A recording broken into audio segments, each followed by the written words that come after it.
The camera should have caught my face in that moment. Not for the private Napa Valley marina glittering behind me, or the sunset painting everything gold, but for the exact second when my world tilted on its axis.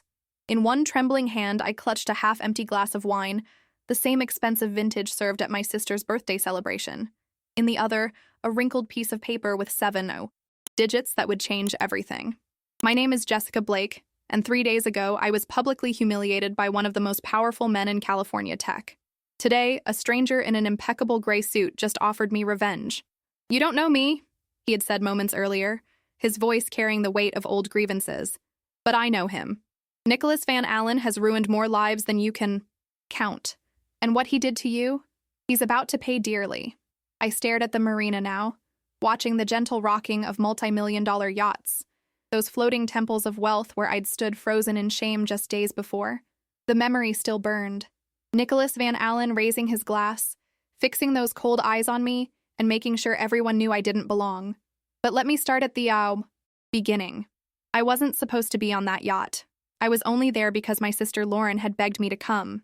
"It's my 40th birthday, Jess, please." Lauren had married into wealth, deep, old money wealth, the kind that owns vineyards, tech companies, and vacation homes they visit twice a year. Her husband Gregory's family had been in Napa Valley since before it became fashionable. Now they hosted celebrities, politicians, and people whose net worth had too many zeros to comprehend.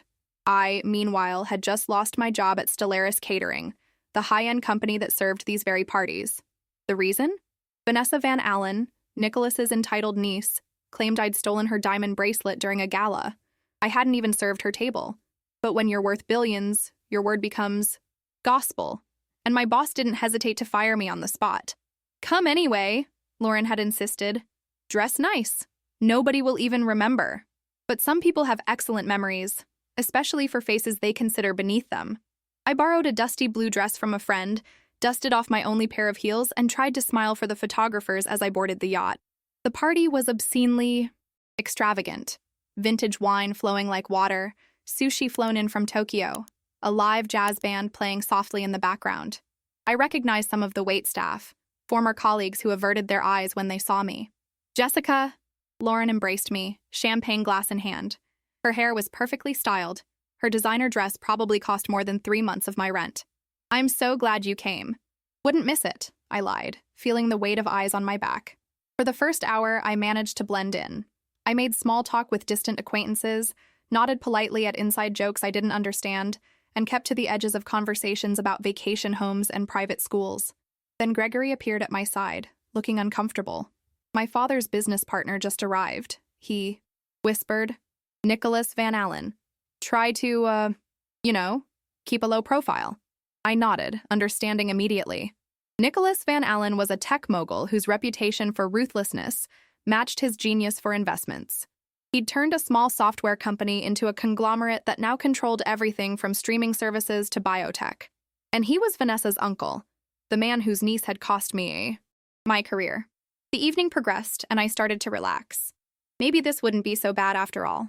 Lauren introduced me to a few of her genuinely kind friends. I sipped champagne sparingly, knowing I couldn't afford to lose control. The sun began to set over the water, painting everything in warm gold tones. That's when it happened. A waiter approached me with a tray. "Wine from the private. Reserve, miss?" Before I could decline, Lauren appeared. "Oh, Jess, you have to try this. It's from Gregory's father's vineyard, the 2018 batch they don't even sell commercially." Hesitantly, I accepted the glass. The wine was a deep, rich red that caught the fading sunlight. I took a small sip, and it really was extraordinary. Notes of blackberry, oak, and something earthy I couldn't name. I didn't. Noticed the silence falling over the crowd until it was complete. Looking up, I saw Nicholas Van Allen standing at the center of the deck, wine glass raised. His salt and pepper hair was immaculately styled, his tuxedo clearly bespoke. But it was his eyes that captured me. Sharp, calculating, utterly devoid of warmth. "Let's raise a toast," he announced, his voice carrying effortlessly across the deck. Not just to Lauren, but to everyone who earned their place on this yacht. His gaze locked onto me. Because some people confuse being invited with being equal. The crowd tittered nervously. Lauren's smile froze. Gregory looked at his shoes. I stood paralyzed, wine glass halfway to my lips. "I hope you're enjoying the wine, Miss Blake." Nicholas continued. Just don't try to pocket anything this time. The words hung in the air like poison. Someone gasped. Others looked away uncomfortably. Lauren's face had drained of color, but she said nothing. Couldn't say anything against this man who held her husband's family fortune in his palm. I placed the glass down carefully, my fingers numb. Excuse me, I managed, my voice barely audible as I moved toward the exit. Leaving so soon? Nicholas called after me. But the party's just getting started. I didn't run. Somehow I walked with my head high, past the pitying glances and whispered comments. Down the gleaming corridor, past the staterooms, toward the gangway. The dock swayed beneath my feet. Or maybe that was just me, shaking with humiliation and rage. I found a bench at the edge of the marina, far enough from the yacht that no one would see me cry. But the tears wouldn't come. Instead, I sat there, still clutching the wine glass I'd accidentally taken with me, a $40 crystal glass containing $1,000 wine that I'd been too proud to put down. And that's when he sat beside me, quietly, as if appearing from nowhere. An older gentleman, perhaps in his 60s, in an elegant but slightly outdated suit. He wore a single boutonniere, a white gardenia, and carried himself with the dignity of someone who had once commanded rooms. "You handled that better than most," he said simply. I stared at him, wondering if he was another wealthy guest come to gawk at my humiliation. "Do I know you?" "No." He smiled, the lines around his eyes deepening. "But I know him." He handed me a business card. Plain. White, with just a phone number in elegant script. "When you're ready for the truth, and for justice, call me." He stood, straightening his jacket. Nicholas Van Allen has built his empire on broken lives. Perhaps it's time someone showed him what that feels like. And then he was gone, leaving me on that bench with expensive wine in one hand and a stranger's promise of revenge in the other. 3 days passed, and I didn't call the number. What was I going to do? Join some shadowy revenge plot against one of the most powerful men in California? I had a 10-year-old son, Caleb, who needed stability, not a mother caught up in conspiracy. I had bills to pay, job applications to send, and a life to rebuild. Besides, people like Nicholas Van Allen didn't fall. They bent the world to their will, and crushed anyone foolish enough to stand in their way. But on the 4th day, as I sat at my kitchen table surrounded by rejection emails and past due notices, Caleb looked up from his bowl of mac and cheese, his 3rd dinner of boxed pasta that week. "Mom, are you okay?" he asked, those big brown eyes piercing right through me. "Of course, buddy," I lied, forcing a smile. "Just adult stuff." "Is it because of the mean man at Aunt Lauren's party?" My blood froze. "What do you mean?" Caleb shrugged, pushing his dinosaur-shaped pasta around. "I heard Aunt Lauren talking to Uncle Greg on the phone. She said someone was really mean to you. And that's why you haven't been answering her calls." I hadn't told him what happened. I'd made up a story about feeling sick and leaving early. But, of course, Lauren would have called to apologize. 14 voicemails worth of apologies I couldn't bring myself to listen to. That night, after tucking Caleb in, I found myself sitting on my small balcony overlooking the parking lot of our apartment complex. Nothing like the marina view, but it was home. I pulled out the wrinkled business card and stared at those 7 digits until they blurred together. What did I have to lose? The phone rang 3 times before he answered. "Jessica Blake," he said. Not a question. "How did you know?" "I've been waiting for your call." His voice was calm, assured. "Are you ready to talk?" We arranged to meet at a quiet roadside diner 30 minutes outside the city, the kind of place where no one would recognize either of us. I called Mrs. Rodriguez from next door to watch Caleb, claiming a last-minute job interview. The diner was nearly empty when I arrived, just a couple of truckers at the counter and an elderly couple in a corner booth. He sat facing the door, a cup of black coffee in front of him. Up close, in the harsh fluorescent lighting, I could see the lines of weariness etched into his face. Yet there was something undeniably distinguished about him, a quiet dignity that even his obviously aged suit couldn't diminish. "Thank you for coming, Ms. Blake," he said, standing briefly as I slid into the booth. "My name is Ezekiel Graves." The name tickled something in my memory. "Should I know you?" "Once, perhaps." He offered a tight smile. "I co-founded Pinnacle Solutions with Nicholas Van Allen in 1994. I was the technical mind. He was the business genius. Or so I thought. The waitress arrived and I ordered coffee. When she left, Ezekiel continued, his voice lowered. In 1999, Nicholas orchestrated a boardroom coup. He'd spent months secretly transferring patents to shell companies, fabricating evidence that I was selling company secrets to competitors. By the time I realized what was happening, I'd been voted out. Of my own company, my reputation was in tatters, and Nicholas had sole control of technology I'd spent years developing. "Why are you telling me this?" I asked, wrapping my hands around the warm mug the waitress had delivered. "Because you're not the first person Nicholas has humiliated for sport, and you won't be the last. But you might be the person who helps bring him down." I laughed, the sound hollow even to my own ears. "Me? I'm nobody. A single mom living in a 2-bedroom apartment, fired from my catering job. What could I possibly do to Nicholas Van Allen?" "That's precisely why you're perfect." Ezekiel leaned forward. "You're invisible to him. He's already dismissed you as irrelevant. And that's his weakness. He underestimates people he considers beneath him." "What exactly are you proposing?" Ezekiel reached into his jacket and pulled out a slim file folder. "For 20 years, I've been gathering evidence. Financial irregularities, falsified contracts, patent theft, offshore accounts. I have enough to destroy him, legally, financially, and socially. But I can't be the one to bring it forward." "Why not?" "Because I've been branded as the bitter ex-partner with a vendetta. Any accusation from me would be dismissed immediately. But you have a different kind of credibility. You were publicly humiliated for something you didn't do. Your sister married into the inner circle. You have access that I no longer have." I flipped through the folder. Pages of financial statements, emails, contracts, all meaningless to me. "I don't understand any of this." "You don't need to. Not yet." Ezekiel took a sip of his coffee. "All I'm asking is that you consider helping me. Together, we could expose what Nicholas really is. And what's in it for me? Justice, vindication." He paused. "And a considerable financial settlement when this is over. Nicholas built his fortune on my work. It's time some of that came back to the people he's hurt." I closed the folder, sliding it back across the table. "I have a son to think about. I can't risk getting involved in something dangerous or illegal." "This is neither," Ezekiel assured me. "Everything we would do is perfectly legal. As for dangerous," he smiled grimly, "the only danger is to Nicholas's reputation and freedom. I need time to think." "Of course." He pushed the folder back toward me. "Take this. Review it. And when you're ready, call me again." As I stood to leave, Ezekiel remained seated. "One more thing, Jessica. Lauren has been trying to reach you." I froze. "How do you know that?" "I make it my business to know things." His eyes softened slightly. "You should talk to her.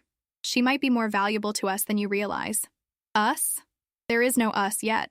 "Yet," he agreed, with the quiet confidence of a man who had waited decades for revenge and could wait a little longer. I drove home in silence, the folder sitting on the passenger seat like a live bomb. What was I getting myself into? Was I really considering going up against a billionaire because some stranger with a grudge had appealed to my wounded pride? When I got home, Mrs. Rodriguez was asleep on my couch, the TV, murmuring softly. I checked on Caleb, sound asleep, his favorite stuffed dinosaur clutched to his chest. So innocent, so trusting that his mom would make everything okay. My phone buzzed with a text from Lauren. "Please call me, Jess. I'm so sorry about what happened. Let me make it right." I stared at the message for a long moment, then at Ezekiel's folder sitting on my kitchen counter. Something inside me hardened. Nicholas Van Allen had taken my job, my dignity, and now he was coming between me and the only family I had left. I picked up my phone and dialed Lauren's number. "Jess?" She answered on the first ring, her voice thick with relief. "Oh my God, I've been so worried." "We need to talk," I said, surprising myself with the steadiness of my voice. "Not about apologies. About, Nicholas Van Allen." The line went silent for a moment. Then quietly, "What about him?" "I think there's something you should know," I said, opening Ezekiel's folder. "Something everyone should know." The cafe Lauren chose was discreet, a small French bistro tucked away on a side street where Napa's elite rarely ventured.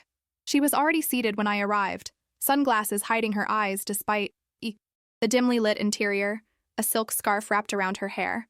For someone who normally embraced the spotlight at charity galas and wine auctions, she looked remarkably determined to avoid recognition.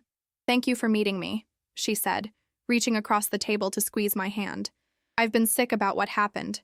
Gregory and I had a massive fight over it. I told him Nicholas should never be welcome in our home again. I studied my sister's face as she removed her sunglasses. Her eyes were puffy, ringed with shadows that expensive concealer couldn't quite hide. Lauren had always been the golden child. Beautiful, sociable, making all the right connections, while I pursued a culinary degree that led nowhere special. But sitting across from her now, I realized wealth hadn't insulated her from pain. "It's not your fault," I said, surprising myself with how much I meant it. "But I need to ask you something, and I need you to be honest." Lauren's perfectly manicured fingers tightened around her water glass. "Of course. What do you know about Nicholas Van Allen's business practices?" Her expression shifted subtly, surprise, followed by something like fear. "What do you mean?" I chose my words carefully, remembering Ezekiel's warning not to reveal too much too soon.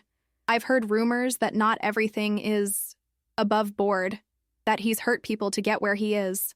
Lauren glanced around the cafe before leaning closer. "Where did you hear this? Does it matter? Is it true?" She exhaled slowly. "Gregory doesn't talk business with me, not the details, but I've overheard things. Phone calls that end abruptly when I enter a room. Meetings that never appear on official calendars." She twisted her wedding ring nervously. "Last month, I found him shredding documents at 3 a.m. When I asked what he was doing, he said it was Nicholas's annual house cleaning." My pulse quickened. "What else?" "There's a charity, the Van Allen Foundation for Technology Education. It's supposed to fund STEM programs in underprivileged schools. Nicholas makes a big show of the annual gala, but—" She hesitated. "But what?" "But I volunteered to help coordinate with the schools last year. When I asked for the list of recipient institutions, the foundation director kept stalling. Eventually, Gregory told me to drop it, said I was overstepping. I thought of the documents in Ezekiel's folder, records of wire transfers to offshore accounts under the guise of charitable donations. Have you ever met anyone named Ezekiel Graves?" Lauren's brow furrowed. "No, I don't think so. Why?" "Just something I'm looking into." I took a sip of water. "One more question. The annual Tech Philanthropy Gala. Nicholas is receiving an award this year, right?" "The Lifetime Achievement." "Award, yes. It's a huge deal. Press, politicians, tech elites. Gregory's firm is handling the event planning." Lauren's eyes narrowed. "Jessica, what are you planning?" "Nothing," I lied, forcing a smile. "Just trying to understand the world you married into?" Lauren didn't look convinced, but the arrival of our food provided a welcome interruption. We spent the rest of lunch catching up on safer topics. Caleb's science project, Lauren's charity work, memories of our parents. By the time we said goodbye, I'd extracted a promise that she would keep our conversation private, especially from Gregory. "I love my husband," she said, embracing me on the sidewalk. "But there are things about his family's business I don't want to know. Be careful, Jess." "I always am," I replied, knowing I was about to be anything but. That evening, I called Ezekiel. "I'm in," I said without preamble, "but I have conditions." "I expected nothing less," he replied, and I could hear the smile in his voice. "Name them." "First, whatever we do stays legal. I won't risk being separated from my son." "Agreed. Everything we do will be by the book." "Second, my sister stays out of this. She knows nothing, and it stays that way." A pause. "That may be difficult. Her husband is not my concern," I cut in. "Lauren is off limits." "Very well. Anything else?" I took a deep breath. "Yes. When this is over, I want enough money to send my son to college. Not revenge, not justice, just security for Caleb's future." "That's entirely reasonable," Ezekiel said, "and eminently achievable." We arranged to meet the following day at his apartment, a modest one-bedroom in an older building downtown. Far from the luxury I'd expected from a tech pioneer, it was neat but sparse, the furniture well-maintained but decades old. The only extravagance was a wall of bookshelves filled with technical manuals, biographies, and what looked like journals. "You live here?" I asked, unable to hide my surprise. "Not what you expected?" Ezekiel gestured for me to sit at a small dining table already covered with papers. "Nicholas was thorough when he destroyed me. Frozen assets, legal fees, a reputation in tatters. I lost nearly everything. What little I salvaged, I've devoted to building this case." For the next week, we worked methodically. Ezekiel taught me to decode financial statements, to trace money through shell companies, to understand the complex web of Nicholas's business empire. I learned that the tech mogul had a pattern: identify promising startups, invest heavily, then manufacture crises that tanked stock prices before buying controlling interests at pennies on the dollar. He did it to me, Ezekiel explained, showing me newspaper clippings from the late 90s.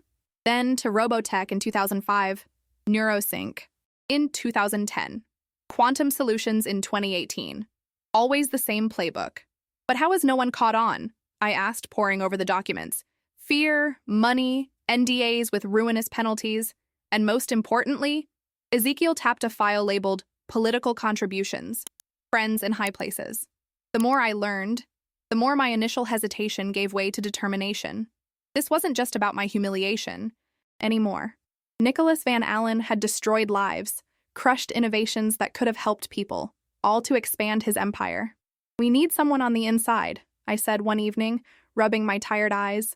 Someone with access to his current files, not just historical data. Ezekiel nodded slowly. I've been thinking the same thing. There's only one person who might help us. Who? His executive. Assistant, Diane Mercer. She's been with him for 15 years. Knows where all the bodies are buried, so to speak. Why would she help us? Ezekiel's expression darkened. Because Nicholas has a pattern with his assistants, too. He works them to exhaustion, demands absolute loyalty, then discards them when they're no longer useful. Diane's approaching 50. In Nicholas's world, that makes her obsolete. How do we approach her? We don't, Ezekiel said. You do. Through Lauren. I shook my head firmly. I told you my sister stays out of this. We don't need to involve her directly. We just need an introduction. Lauren must have met Diane at social functions. I thought about it. Lauren had mentioned organizing a charity luncheon where Nicholas's staff had attended. Maybe. But I won't put her at risk. No risk, Ezekiel promised. Just a social connection. The kind of networking people in their world do every day. 2 days later, I had my opportunity. Lauren invited me to a charity committee meeting. To make up for what happened, she said. The meeting was at an upscale hotel downtown, and the attendee list included Diane Mercer, representing the Van Allen Foundation. I wore my best blazer and the pearl earrings that had been our mother's, determined to project confidence I didn't feel. Diane was easy to spot, a tall, elegant woman with silver-streaked dark hair pulled into a severe bun. She stood slightly apart from the socialite crowd, checking her phone with the focused efficiency of someone who managed crisis for a living. Ms. Mercer? I approached during a coffee break, hand extended. I'm Jessica Blake, Lauren's sister. I've heard so much about your work with the foundation. Diane's handshake was firm, her assessment of me swift and thorough.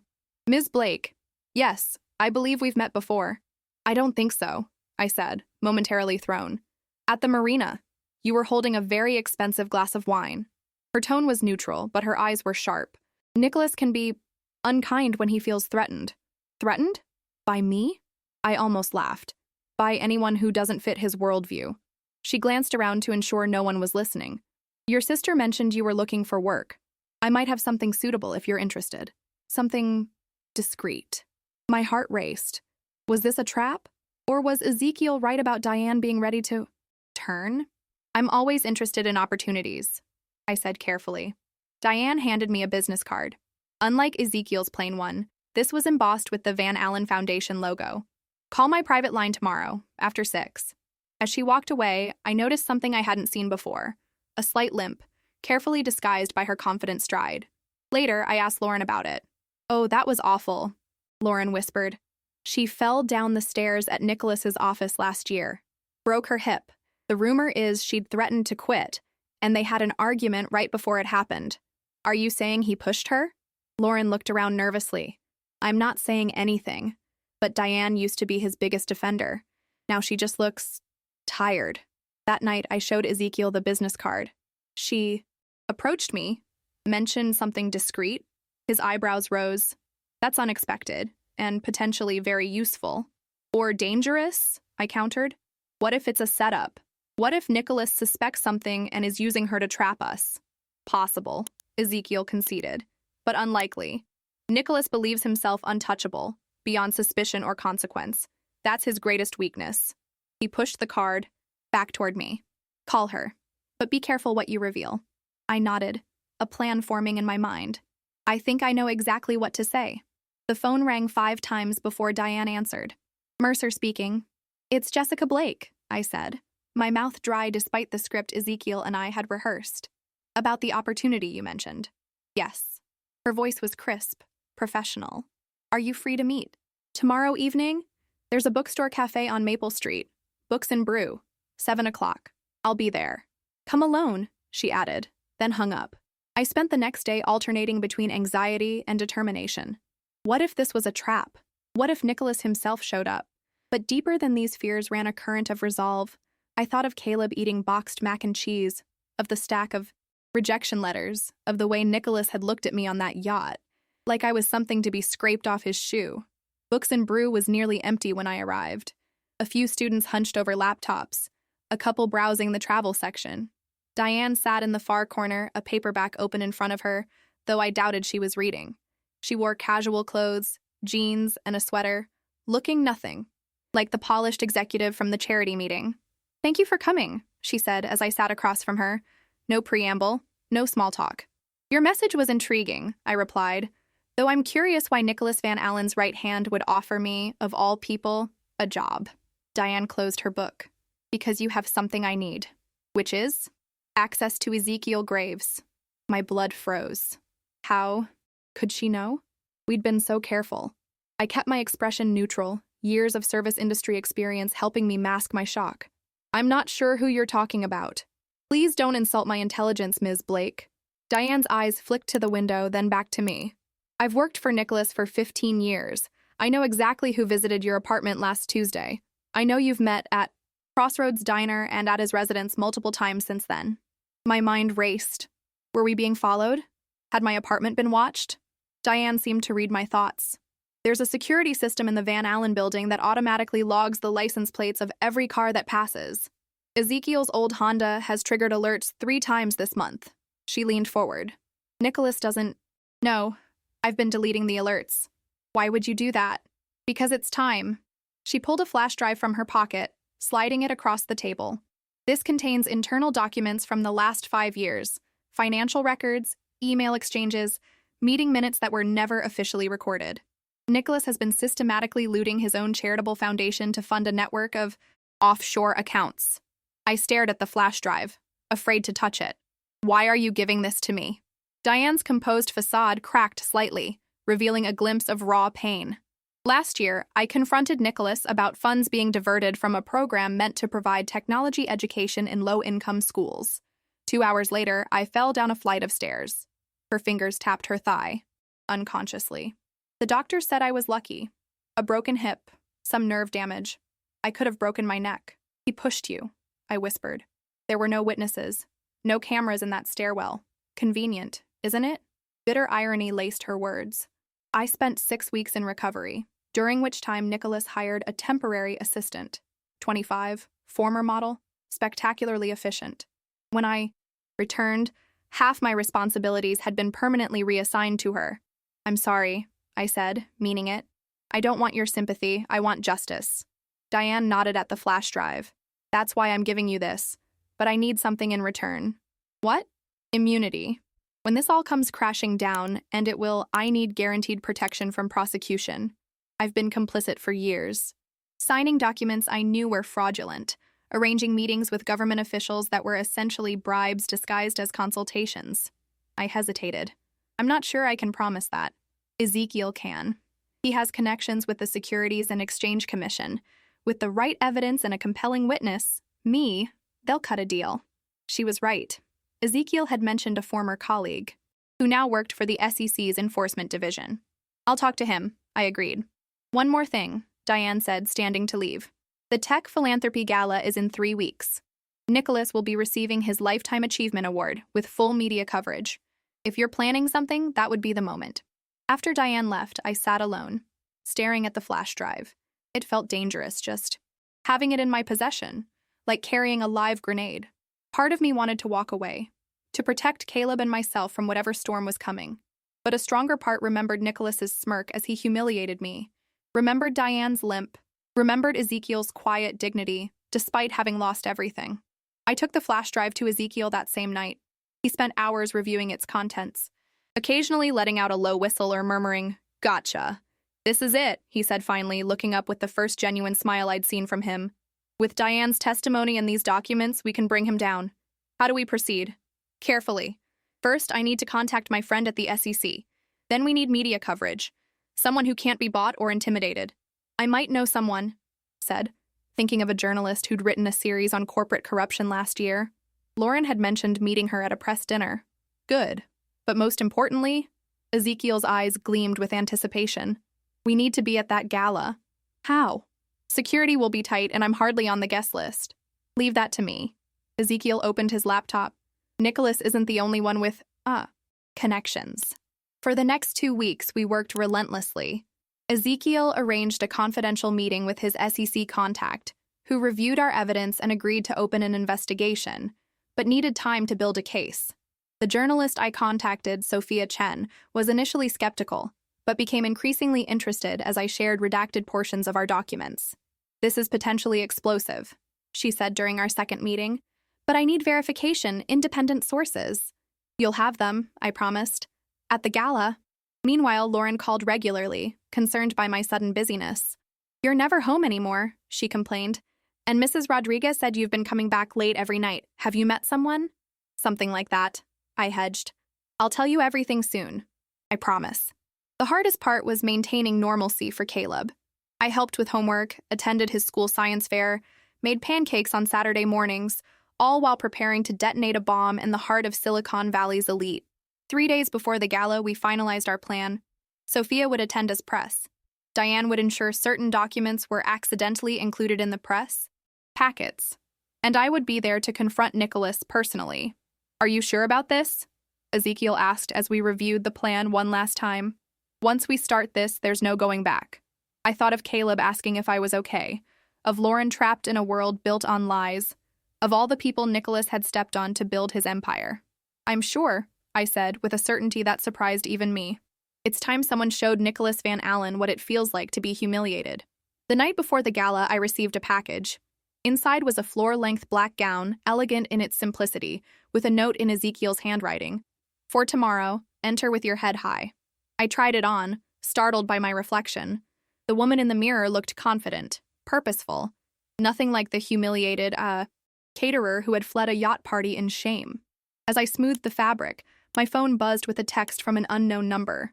Everything is in place. When he falls, stand clear of the debris. D. I took a deep breath, suddenly aware of the magnitude of what we were about to do.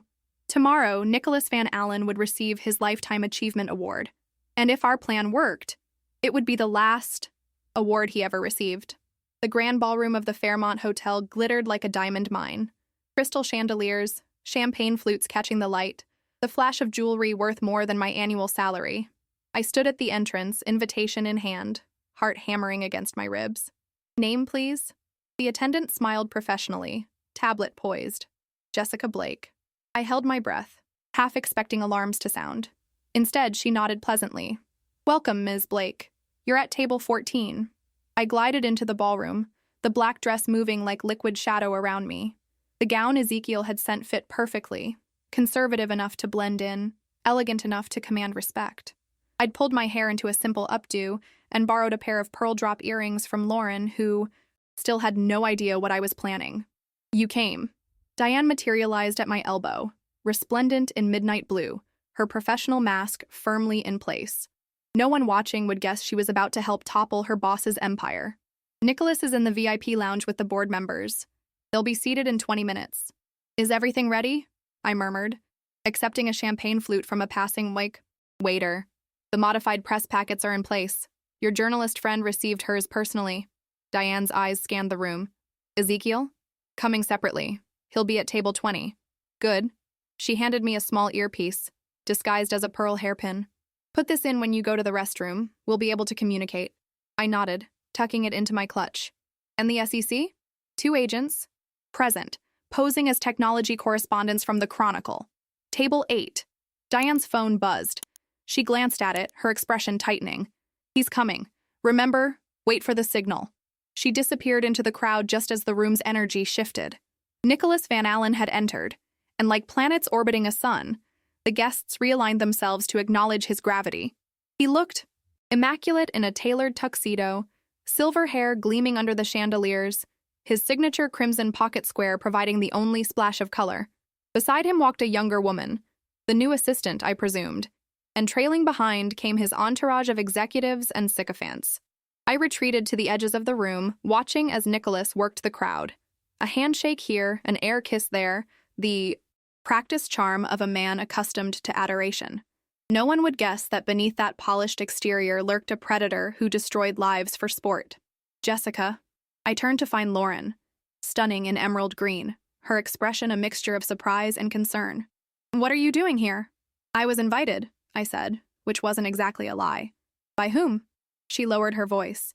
"Jess, if Nicholas sees you, let him." I sipped my champagne with feigned nonchalance. "This is a public event, isn't it?" "Yes, but—" Lauren broke off as Gregory appeared at her side. "Lauren, we need to—" He froze when he saw me. "Jessica, I didn't realize you were attending." "Last-minute invitation," I said smoothly. "Don't worry, I'll be on my best behavior." Gregory's discomfort was palpable. "Well, we should find our seats. The ceremony will begin soon." He practically dragged Lauren away, throwing anxious glances toward Nicholas's table. I used the moment to slip into the restroom, where I inserted the earpiece and activated it as Diane had shown me. "Testing," came Ezekiel's voice immediately.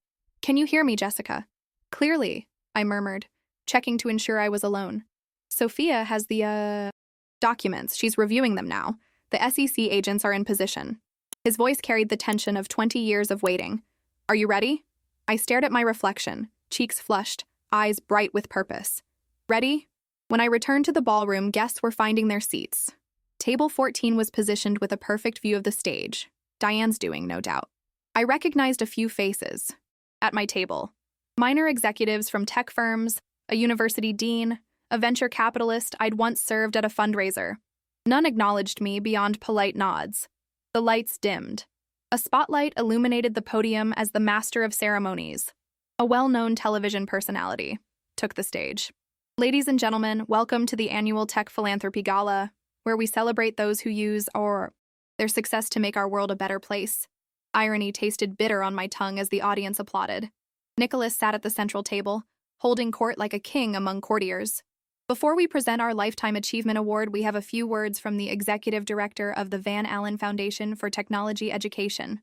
A middle-aged man in an ill-fitting tuxedo took the stage, clutching note cards. I recognized him from the foundation's website, a former educator who likely had no idea his organization was a front for money laundering. "The Van Allen Foundation is proud to announce," he read nervously, "that this year we've expanded our reach to 50 underprivileged schools across the country, providing cutting-edge technology and training to teachers and students alike." "Lie," Ezekiel's voice murmured in my ear. 28 of those schools received outdated equipment that was written off as a tax loss at new equipment value. I watched the journalists in the room dutifully taking notes, unaware that the press packets some of them had received contained documents proving the speaker's claims were fabricated.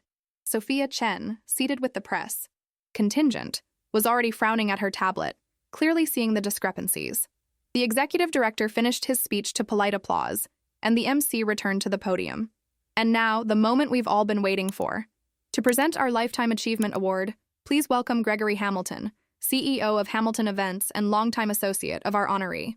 Lauren's husband approached the podium, smoothing his tie nervously. "Thank you. It is my distinct honor to present this year's Lifetime Achievement Award to a man who has transformed not just our industry, but our society.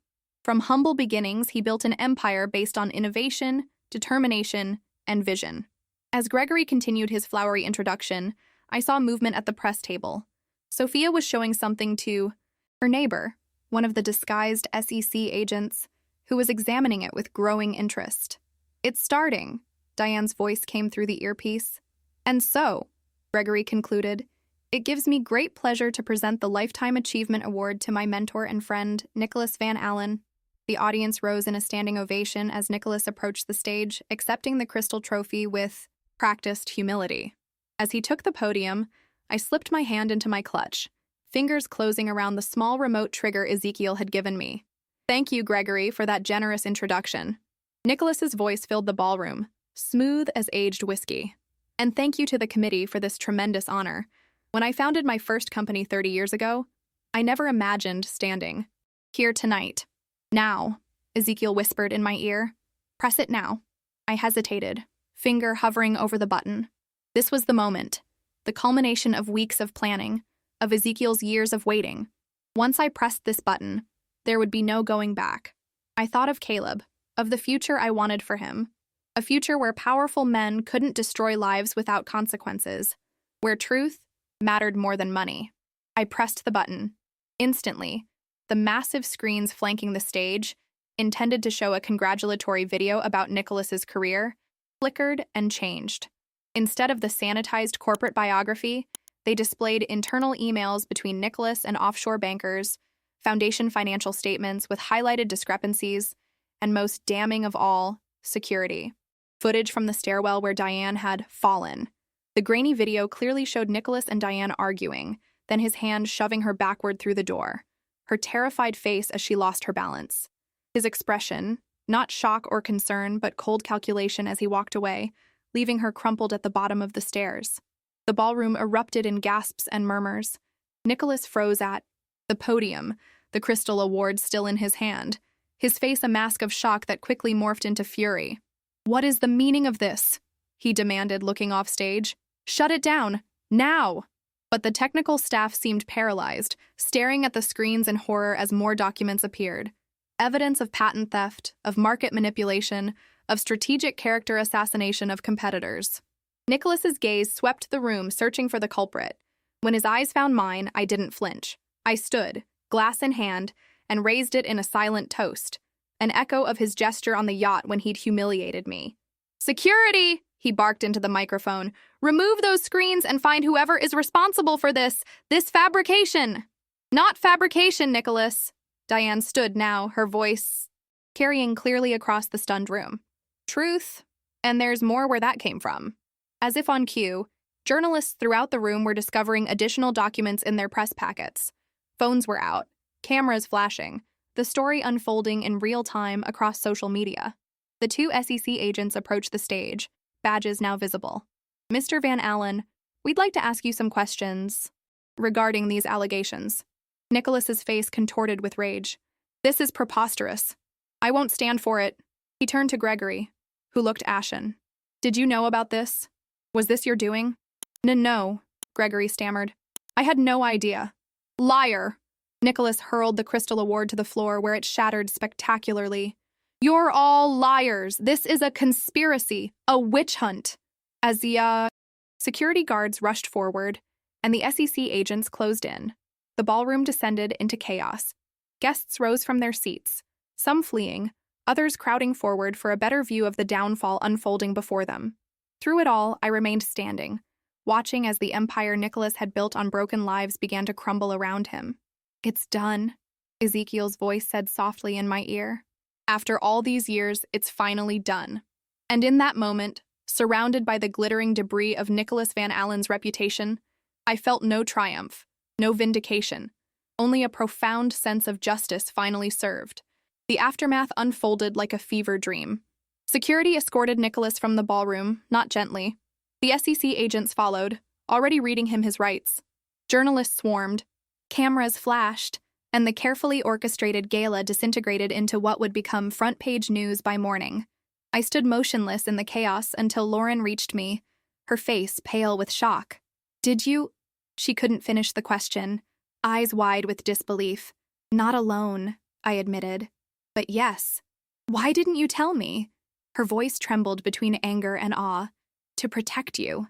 I took her hands. "You and Gregory need plausible deniability. The less you knew, the safer you'd be when everything came crashing down." Speaking of Gregory, he appeared beside us, his face ashen. "What have you done?" he hissed, low enough that only we could hear. "Do you have any idea what this means? Nicholas controls half our business interests." "Not anymore," I said calmly. "And if I were you, I'd start cooperating with the authorities. Make it clear you were in the dark about the financial irregularities." "Were you?" Lauren asked him directly, something hardening in her expression. "In the dark?" Gregory's hesitation told us everything. "Lauren," he began. She stepped back from him. "Don't. Not here." She turned to me. "I need to go home and process this. Will you be okay?" "I'll be fine," I assured her.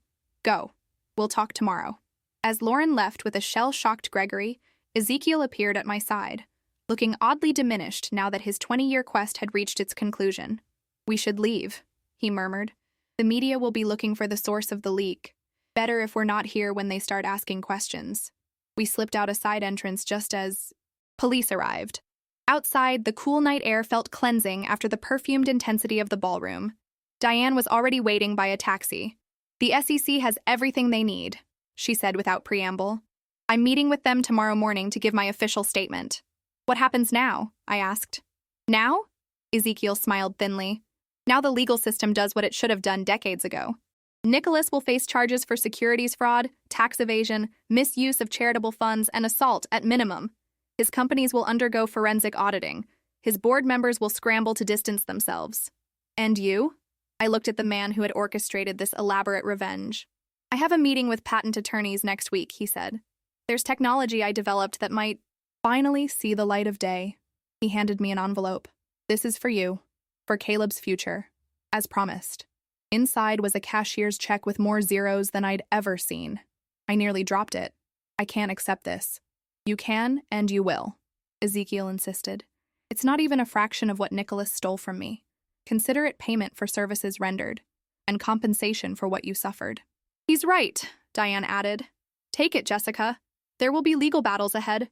You'll need resources." The taxi driver honked impatiently. Diane embraced me briefly, a gesture that seemed to surprise her as much as me, before sliding into the back seat. "Thank you," she said simply, "for having the courage I lacked for 15 years. As the taxi pulled away, Ezekiel and I walked toward the parking garage in companionable silence. The night felt strangely anticlimactic, the culmination of so much planning reduced to this quiet moment between unlikely allies. "What will you do now?" Ezekiel asked as we reached my car. I thought about it. "Take care of my son. Find a job I actually enjoy. Live without looking over my shoulder. Simple pleasures." He nodded approvingly. "The best revenge isn't destruction, you know. It's living well after those who hurt you have lost their power." We parted with a handshake that felt inadequate for what we'd been through together, yet perfectly appropriate for two people whose connection had served its purpose. Driving home, I felt strangely hollow. The adrenaline that had carried me through the evening was fading, leaving exhaustion in its wake. I'd expected to feel triumphant, vindicated. Instead, I just felt free. Mrs. Rodriguez was dozing on my couch when I arrived, the TV murmuring softly. I thanked her and checked on Caleb, sound asleep, oblivious to how his world had just changed. I changed out of the elegant black dress, hanging it carefully in my closet, a keepsake from a night I would never forget.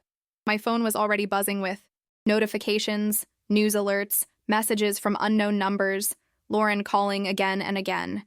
I silenced it all and sat on my small balcony, gazing at the ordinary parking lot below. Tomorrow would bring a media storm. Questions, possibly threats from Nicholas's allies. But tonight, I allowed myself this moment of quiet reflection.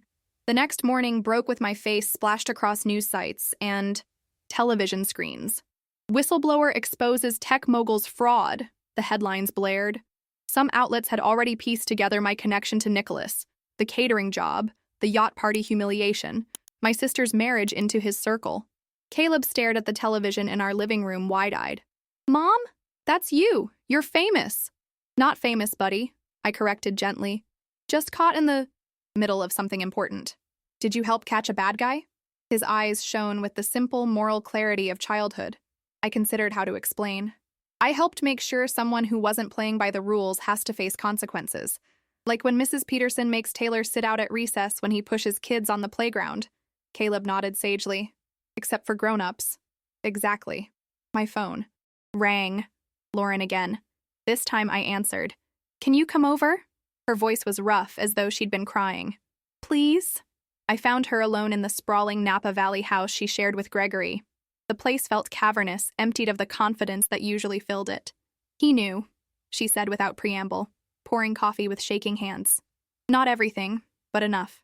He helped Nicholas hide money through our event planning business, created fake invoices for services never rendered." "I'm sorry," I said, meaning it. "Don't be. I needed to know." Lauren looked up, her eyes red but clear. "I've asked him to move out while I decide what to do. The lawyers say I should distance myself completely if I want to protect my assets." What will you do? She shrugged helplessly. I don't know. Our whole life was built around his family's connections, Nicholas's business empire. It's all collapsing. I reached for her hand. Not all of it. You still have your charitable work, your real friends, me and Caleb. A ghost of a smile touched her lips. When did my little sister get so wise? Around the time I decided not to let powerful men determine my worth. We spent the day together, fielding calls from friends and reporters, watching the news as Nicholas's empire began to unravel in real time. By evening, 3 board members had resigned. The foundation was under investigation, and Nicholas himself had been released on bail but ordered to surrender his passport. He'll still have resources, Lauren warned as I prepared to leave. Allies we don't know about. Money. Hidden where even the SEC can't find it. Be careful, Jess. I will, I promised. Over the following weeks, the story expanded and deepened. More victims came forward. Former employees silenced by NDAs. Small tech firms driven to bankruptcy by Nicholas's predatory practices. Even a former girlfriend with allegations of emotional abuse. Ezekiel testified before a grand jury, his quiet dignity, lending credibility to the case. Diane provided thousands of documents, earning her immunity deal. As for me, I declined most interview requests, focusing instead on creating stability for Caleb. The money from Ezekiel allowed me to enroll him in a better school, to move to a sunnier apartment with a real balcony garden, to finally breathe without the constant pressure of financial insecurity. A month after the gala, I received a job offer from a surprising source, Sophia Chen, the journalist who had helped break the story. She was launching an investigative news platform focused on corporate accountability and wanted me as community outreach director. You have firsthand experience with both sides, she explained over lunch. You understand the human cost of corporate corruption, but you also know how to navigate elite spaces. That's a valuable perspective. I accepted the position, finding unexpected fulfillment in connecting whistleblowers with resources, in creating educational programs about corporate ethics, in using my voice to amplify others. Lauren filed for divorce but kept her charitable connections, eventually launching her own foundation focused on supporting victims of financial abuse. Slowly, cautiously, we rebuilt our relationship on more equal footing. And Nicholas? He was indicted on 27 counts ranging from securities fraud to assault. Most of his assets were frozen pending trial. Former allies deserted him. Social invitations dried up, and the empire he'd built through intimidation began to collapse like a house of cards. I saw him only once. More, 6 weeks after the gala. I was leaving Sophia's office when a black SUV pulled alongside me. The window lowered, revealing Nicholas's face. Haggard now, the polished veneer cracked beyond repair. You, he said, his voice hoarse with hatred. You did this to me. I met his gaze steadily. No, Nicholas, you did this to yourself. I just made sure people saw the truth. This isn't over, he warned. People like you don't win against people like me. That's where you're wrong, I replied calmly. People like me have already won, because we never needed your money or your power to have something worth protecting. The window rose and the SUV pulled away, leaving me standing on the sidewalk, unshaken. I realized then that Nicholas had lost more than his reputation and his freedom. He'd lost his ability to inspire fear. That night, Caleb and I ate dinner on our new balcony, surrounded by potted herbs and string lights. He chatted about his science project, his new friends, the robot club he'd joined at school, simple pleasures that would have been inaccessible to us just months before. Mom? He asked as I tucked him in later. Are you glad you caught the bad guy? I considered the question carefully. I'm glad the truth came out, but I'm more glad that we can build a good life without worrying about bad guys at all. Me too, he yawned, clutching his dinosaur. And Mom, I'm proud of you. Those words, so simple, so profound, filled the hollow space that had lingered since the night of the gala. This, I realized, was the true victory. Not Nicholas's downfall, but this moment of peace with my son. The knowledge that I had stood up not out of vengeance, but out of a determination to build something better. As Caleb drifted to sleep, I thought about the journey that had brought me here. From humiliation on a yacht to this quiet triumph, Nicholas had been right about one thing. I didn't belong in his world, but not because I was beneath it, because I was beyond it. The preliminary hearing was scheduled for a Tuesday morning in late October, almost 4 months after the gala that had changed everything. I hadn't planned to attend, but Ezekiel called the night before. You should be there, he said simply. Not for him, for yourself. So I found myself sitting in a crowded courtroom, watching as Nicholas Van Allen, once untouchable, was led in wearing an expertly tailored suit that couldn't quite mask how much weight he'd lost. His legendary confidence had dimmed to a flicker, his imperious stance reduced to a defensive hunch. Diane sat 2 rows ahead of me, ramrod straight in a navy pantsuit. She turned briefly, acknowledging me with a slight nod before facing forward again. We'd kept in touch through the investigation, professional emails, occasional coffee meetings to coordinate our testimonies. She'd found a position as operations director for a women's leadership foundation, her expertise finally valued rather than exploited. Ezekiel sat beside me, his weathered hands resting on a leather portfolio. Inside were 20 years of meticulous records, the foundation of the case against Nicholas. You didn't have to come either, I whispered as the bailiff called the court to order. Yes, I did. His smile held no triumph, only resolution. Some journeys you have to see through to the end. The hearing itself was anticlimactic. Legal jargon, scheduling discussions, bail condition confirmations. Nicholas's legal team, a phalanx of expensive suits and aggressive confidence, requested dismissal of multiple charges. The judge, a no-nonsense woman with steel gray hair, denied most motions. What struck me most was how ordinary it all seemed. The mighty Nicholas Van Allen, reduced to case numbers and statutory citations, his fate discussed in the same methodical tones used for any other defendant. The system he'd manipulated for decades was now processing him through its machinery with indifferent efficiency. Only once did Nicholas look in our direction. As his attorneys conferred during a brief recess, he turned and surveyed the gallery. His gaze passed over Diane without recognition, lingered on Ezekiel with naked hatred, then found me. For a moment, the old arrogance flared, a silent promise of retribution. Then his lead attorney touched his shoulder, and he turned away, once again just another defendant awaiting justice. Outside the courthouse, reporters swarmed. Ezekiel and Diane had become reluctant celebrities in the business world, the whistleblowers who toppled a giant. I'd managed to maintain relative anonymity, declining interviews and keeping my head down at Sophia's growing news platform. Ms. Blake, can we get a statement? A microphone appeared before me as we descended the courthouse steps. Before I could decline, Ezekiel stepped forward smoothly. We're confident in the justice system and have no further comment at this time. We escaped to a quiet cafe several blocks away, the 3 of us forming an unlikely alliance born of shared purpose. The prosecution offered a plea deal, Diane revealed over coffee. Substantial prison time, but less than if he goes to trial and loses. Will he take it? I asked. Ezekiel shook his head.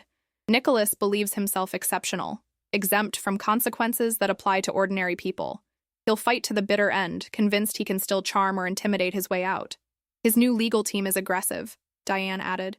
They've been digging into all of our backgrounds looking for leverage. A chill ran through me. Caleb is safe, Ezekiel assured me. I've arranged additional security for both of you, as a precaution. Not that Nicholas would risk further charges, but some of his allies might feel they have nothing to lose. I thought of my son, now thriving in his new school, blissfully unaware of the darker currents still swirling around us. How much longer will this go on? Legal cases like this take time, Diane said gently. A year, maybe 2 before trial if he doesn't accept a plea. Then appeals. But his power is already diminished, Ezekiel reminded us. 3 board members have turned state's evidence. The SEC has frozen most of his assets. Former business partners are distancing themselves. And Gregory? Diane asked carefully, glancing at me. Cooperating fully, I confirmed. Lauren says he's negotiated immunity in exchange for testimony about the event planning business and how it was used to launder foundation money. We parted ways after coffee, each returning to the new lives we were building from the wreckage of Nicholas's influence. As I walked to my car, my phone rang. Lauren calling from the vineyard property she'd secured in the divorce settlement. How was it? She asked, without preamble. Surreal, I admitted. He looks smaller somehow. Good. Her voice held no sympathy. Since discovering Gregory's complicity, Lauren had undergone her own transformation, from socialite to fierce advocate for financial transparency. Are you coming to the fundraiser this weekend? The shelter really needs that community outreach director position funded. I'll be there. I promised. The domestic violence shelter had become Lauren's passion project, particularly its financial literacy program for survivors. That evening, as Caleb and I prepared dinner in our sunny kitchen, I found myself reflecting on how thoroughly our lives had changed. The money from Ezekiel had provided security, but it was the work with Sophia's platform that had given me purpose. 3 days ago, week, I helped coordinate investigations into corporate misconduct. The other 2, I worked with Lauren's foundation, developing programs to help vulnerable people protect themselves from financial exploitation. Mom, can I have Ryan over for the science project tomorrow? Caleb asked, carefully measuring pasta into boiling water. His confidence had blossomed these past months. No more eating alone. At lunch, no more hesitation to invite friends home. Of course, I smiled. What are you building again? A miniature wind turbine that can charge a phone, he explained enthusiastically. Ryan's dad is an engineer and gave us some cool parts. As he chattered about generators and blade designs, I marveled at his resilience. Children adapt, I thought. They take the world as it comes and move forward. Perhaps adults could learn from that. Later that night, after Caleb was asleep, I received an unexpected email from Sophia. Story breaking tomorrow. Nicholas's offshore accounts traced to political bribery scheme. Feds expanding investigation. Thought you should know. I forwarded it to Ezekiel and Diane, adding only, "It's not over." Ezekiel's response came minutes later. "It's never over." But each revelation is another nail in the coffin he built himself. The political scandal exploded the following week. 3 senators and a governor were implicated in accepting bribes disguised as speaking fees and campaign contributions. In exchange, they had directed government contracts toward Nicholas's subsidiaries and blocked regulations that would have limited his expansion. Nicholas remained free on bail, but his circle continued to contract as former allies scrambled to save themselves. Gregory, leveraging his cooperation with authorities, secured a consulting position with a small event planning firm in Arizona. A humbling step down from his former prominence, but preferable to prison. "Do you ever wonder if we've gone too far?" I asked Ezekiel during one of our now monthly check-in lunches. Destroying his whole world? Ezekiel considered the question seriously, head tilted. I used to dream of revenge, of making Nicholas suffer as he made me suffer. But what we did wasn't revenge, Jessica. It was correction. We didn't fabricate evidence or manipulate truth. We simply removed the veil he had constructed. Still, so many people affected, not just Nicholas. People who benefited from his corruption, Ezekiel reminded me gently, who looked away when it served them. The innocent will rebuild. The guilty needed to face consequences. I nodded, thinking of Lauren, who had indeed rebuilt. Stronger, more authentic, no longer defined by her proximity to wealth and influence. As winter approached, bringing with it holiday plans and end-of-year reflections, I received an unexpected visitor at my office. Diane, looking uncharacteristically nervous, clutching a leather portfolio similar to Ezekiel's. "I need your advice," she said, once my office door was closed. "I've been offered a book deal. My story as Nicholas's right hand for 15 years, and what I witnessed. Are you considering it?" She nodded. "The advance is substantial, and the publisher believes it could help other corporate whistleblowers come forward." She hesitated. "They want your story too, and Ezekiel's. A joint project? 3 perspectives on the same corruption. The insider, the victim, and the catalyst." She studied my face. "You don't have to decide now, but I think your voice matters in this narrative. I promise to consider it, though the thought of reliving those months in such detail made my stomach clench. That evening, I called Ezekiel for his perspective. "I'll participate if you will," he said simply. "Your part of the story gives it heart." I thought about it for days, weighing privacy against purpose. Finally, I agreed, with the condition that Caleb remained completely anonymous, a line neither the publisher nor the media would be permitted to cross. As the year drew to a close, I found myself at peace with the decision. Not because I wanted recognition or vindication, but because truth deserved witnesses. Because sometimes the most powerful thing we can say is simply, "This happened. I was there. This is what it cost." And perhaps somewhere, someone else facing a Nicholas Van Allen of their own might find courage in our story. The trial of Nicholas Van Allen began on a crisp spring morning, exactly 10 months after the gala that had exposed his decades of corruption. By then, the landscape had shifted dramatically. 5 of his companies had been sold off in bankruptcy proceedings. The Van Allen Foundation had been dissolved, its remaining legitimate assets transferred to a court-appointed receivership. 3. Former board members had accepted plea deals in exchange for testimony.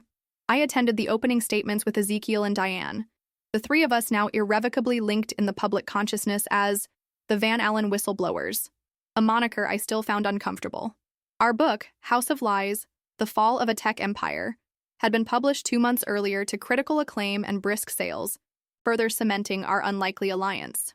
The courtroom was packed with journalists, financial crime specialists, and curious onlookers drawn by the spectacle of a titan's downfall. Nicholas sat at the defense table, flanked by attorneys who charged more per hour than most people earned in a week. He'd regained some weight, and his suit was impeccably tailored as always, but the confident smirk had been replaced by a grim determination that aged his features. The prosecution's opening was devastating, a methodical outline of decades of fraud, manipulation, and intimidation. They promised to show a pattern of behavior so pervasive that it constituted not isolated incidents, but an entire corrupt business philosophy. When the defense rose, their strategy became immediately clear. Nicholas was a visionary businessman whose aggressive tactics had been mischaracterized by jealous competitors and disgruntled former employees. The financial irregularities were administrative oversights in a complex global operation. The assault on Diane was an unfortunate accident during a heated but professional disagreement. And make no mistake, the lead defense attorney concluded, gesturing toward our row. This case is driven by personal vendettas, by a former partner bitter about being outmaneuvered, by an assistant who failed to meet expectations, and by a woman who embarrassed herself at a social function and sought spectacular revenge.